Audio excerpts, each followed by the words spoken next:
Aujourd'hui, je vais vous parler de 18 choses, de 18 gestes que l'on pose qui souvent ont vraiment pas d'allure, en tout cas qui sont bizarres, et qu'on le fait bien souvent inconsciemment.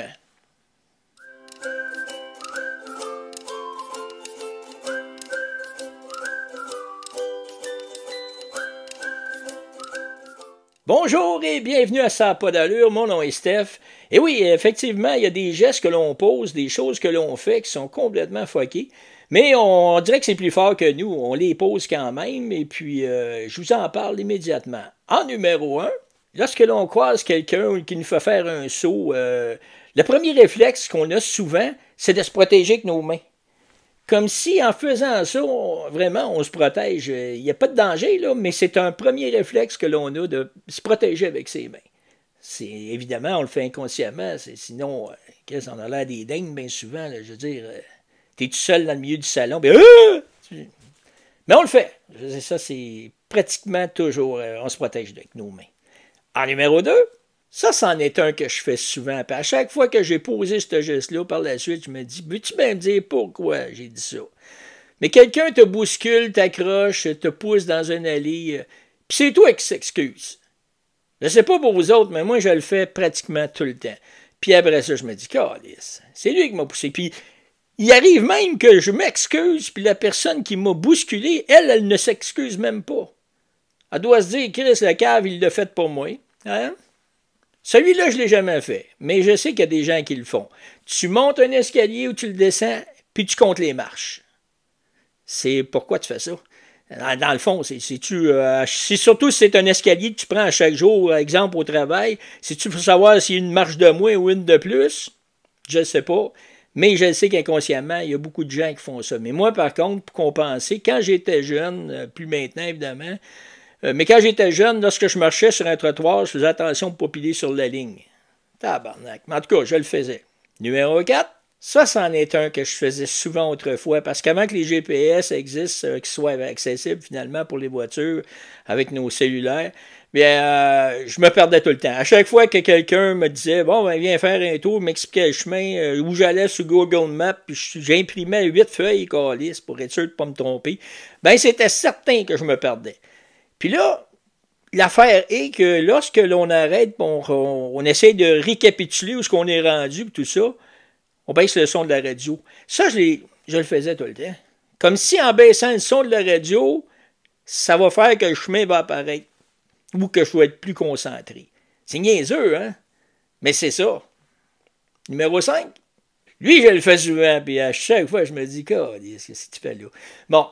Tu prends ton téléphone sur la table, puis ton cellulaire, puis tu regardes. Au cas que tu aies une notification. J'ai pas eu de son, là. Il n'y a rien qui m'a dit, Steph, tu as eu une notification, là. Mais je regarde au cas où j'aurais reçu un message. Mais croyez-le ou non, là, ben souvent, pour pas dire presque tout le temps, il n'y en a pas. Numéro 6.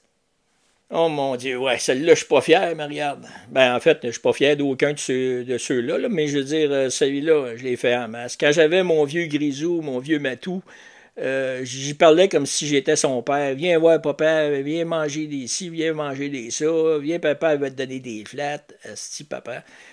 Je parlais à mon chat comme si c'était un être humain. C'est sûr que le chat te regarde, on va dire fuck all, c'est ce qu'il veut, lui, là. Mais on le fait. Mais... Ou ça, ou les gens qui ont une discussion avec le chat, ils miaulent. Ils vont miauler, le chat, des fois, il miaule parce qu'il se dit, voyons donc, qu'est-ce que c'est ça? Puis c'est peut-être sa façon de dire, voyons donc, qu'est-ce que c'est ça? Il fait miaou! Puis là, la bonhomme, ah ben, tabarnak, mon chat va répondre, miaou! Puis là, il s'en parle, une grosse conversation de miaou. Enregistrer ces gens-là quand ils font une chose pareille, je suis certain qu'ils le feront plus après, là, hein? Ben, j'espère, du moins. Numéro 7. Tu veux laver ta tête, puis avant de mouiller tes cheveux, tu mets le savon. Là, je le sais, vous allez dire, OK, ça ne change pas grand-chose sur le père. Mais moi, dans ce temps-là, je m'imagine, admettons, une femme qui a une belle grosse chevelure bien fournie, puis qui fait la même connerie. C'est certain que tu as une motte de savon sur le dessus de la tête, bien sec. C'est l'enfer d'essayer de mouiller ça. Tu perds la moitié de ton savon, finalement, là, je veux dire. Mais ça arrive, là. Moi, en tout cas, ça m'arrive souvent. J'espère que ça vous arrive aussi. Sinon, on m'a commencé à penser que j'ai un gros problème. C'est peut-être le fait aussi que moi, j'ai peut-être une excuse. Vu que j'ai presque pas de cheveux sur le dessus de la tête, ben, ça se peut que j'ai oublié des mouillés. Hein? Ça se peut-tu, ça?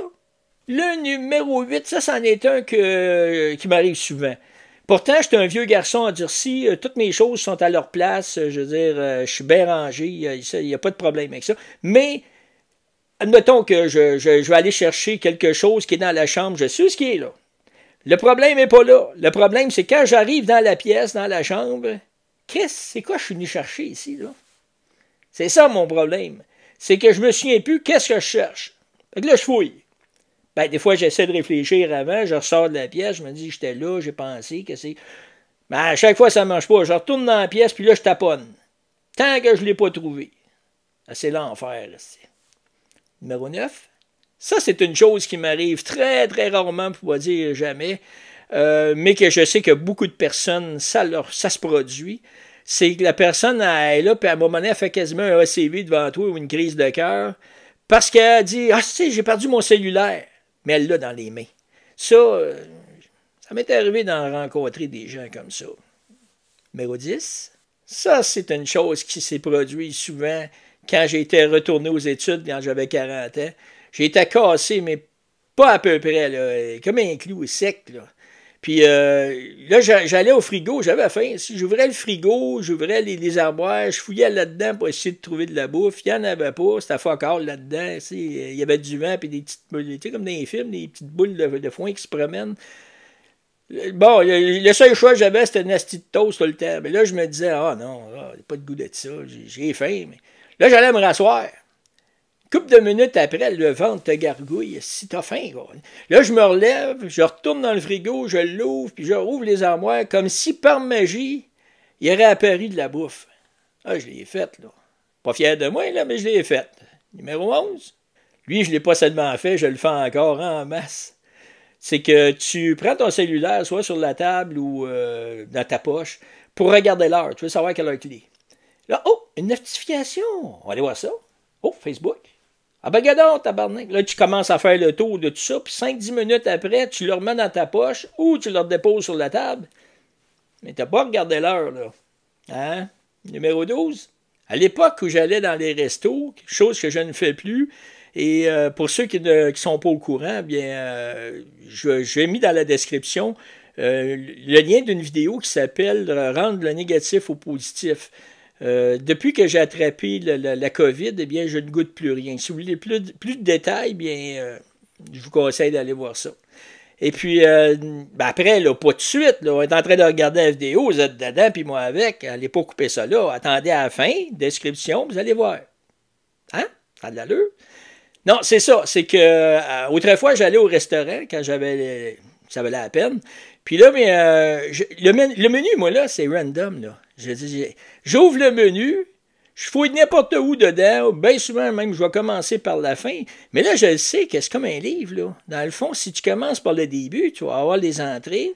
Non, j'ouvre ça n'importe où, je taponne, je perds du temps avec ça. Je suis sûr qu'il y en a d'autres. Hein. Je ne dois pas être le seul, en tout cas, j'espère. Numéro 13. Celui-là, par contre, moi, je ne l'ai jamais fait. Mais je sais qu'il y a des gens qui le font, je l'ai déjà entendu dire. Tu prends ta douche, tu mets tes mains en entonnoir pour voir quelle quantité d'eau que tu peux prendre.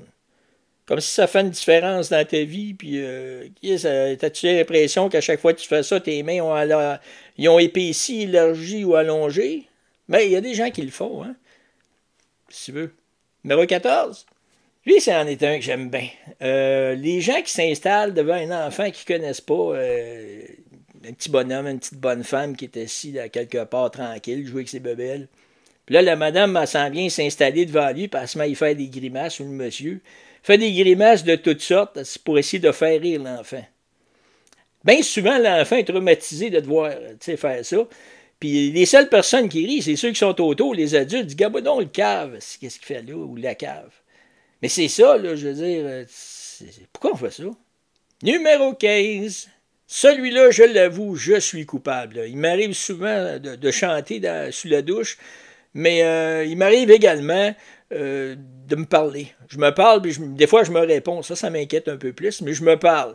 Puis c'est là même souvent, sous la douche, que j'ai trouvé des bonnes idées pour les vidéos. Qu'est-ce que tu veux? C'est ça qui est ça. Numéro 16. Tu écoutes de la musique et puis, surtout avec les écouteurs, on dirait que j'ai une meilleure concentration. Puis là, tu voyages dans ta tête. Là, tu es un chanteur connu, tu fais partie du groupe là, qui chante. Là. Souvent, c'est toi le chanteur, ou tu peux être un guitariste, dépendant des choses que tu aimes faire.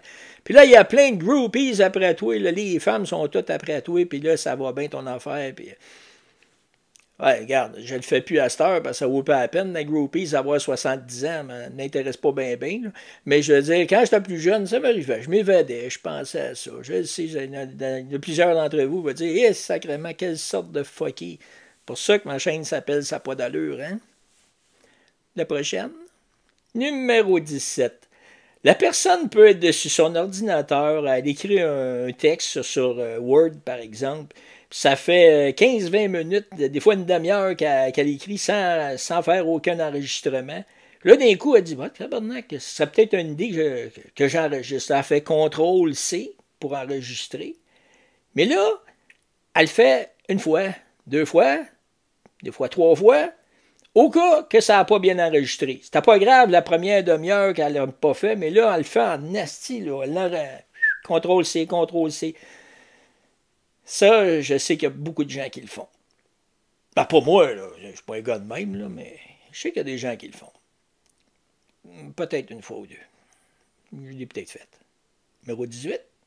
Celui-là, je voulais garder pour la fin parce qu'il y a une belle anecdote qui s'accroche à ça, qui m'a été racontée par mon père et ma grand-mère. Mais disons, dans la façon la plus commune, c'est que les gens vont regarder un film à la télévision, une émission, puis il va y avoir une interaction directe. Là, tu parles avec... Tourne-toi! Ah, il s'en vient! Là, il va venir quelqu'un en arrière, puis là, tu cries après le personnage pour que, justement, il évite de se faire tuer ou whatever. Ça, c'est une chose. Mais sur l'anecdote, ça, c'était différent. C'est que mon grand-père, lorsqu'il est décédé, j'avais seulement 3 ans et demi, mais apparemment, il m'appelait son Quezo. Puis son Quezo, ben, il l'amenait partout avec lui. J'étais comme... lui était concierge pour plusieurs blocs appartements. Puis lorsqu'il allait travailler, il amenait Quezo avec lui. Il fallait que je sois là. Puis on avait une belle interaction apparemment ensemble. On s'adonnait bien ensemble. Mais là, mon grand-père, lui, à cette époque-là, les télévisions venaient d'arriver. C'était tout nouveau. Puis, pour vous donner une idée à quel point il m'aimait, ce pauvre homme-là, c'est que c'était un gros meuble, avec une petite télévision dans le milieu, mais c'était un gros meuble, apparemment. Puis, moi, je jouais après les boutons. Ça fait que où j'allais derrière pour taponner les fils. J'ai toujours été de même, j'ai toujours été un taponneux, il faut que je découvre tout.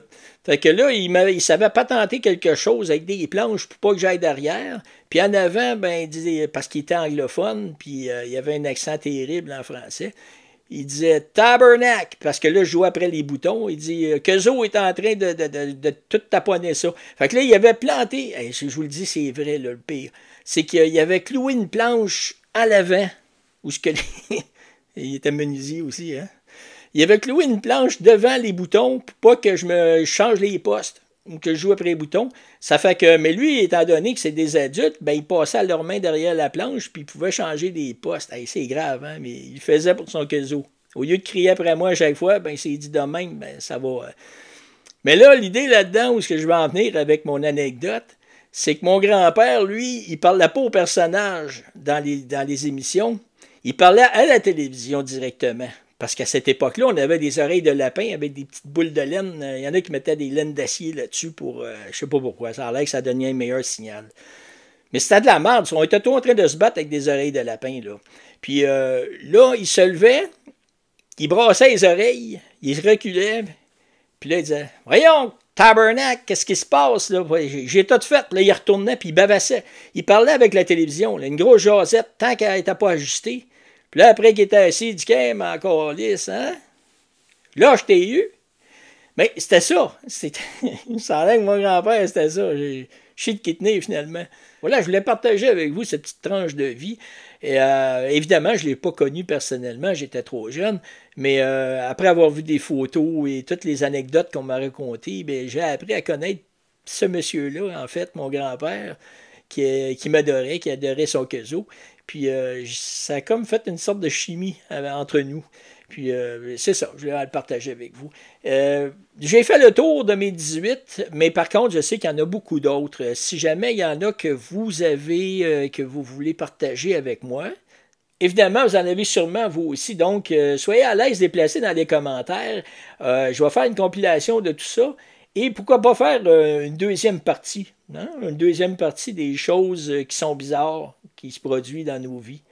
On fera ça, puis je mentionnerai vos noms, évidemment, puis ça serait une participation qui serait cool. Selon moi, en tout cas, ça serait le fun de faire ça. Eh bien, merci de votre visite. On se dit à très bientôt.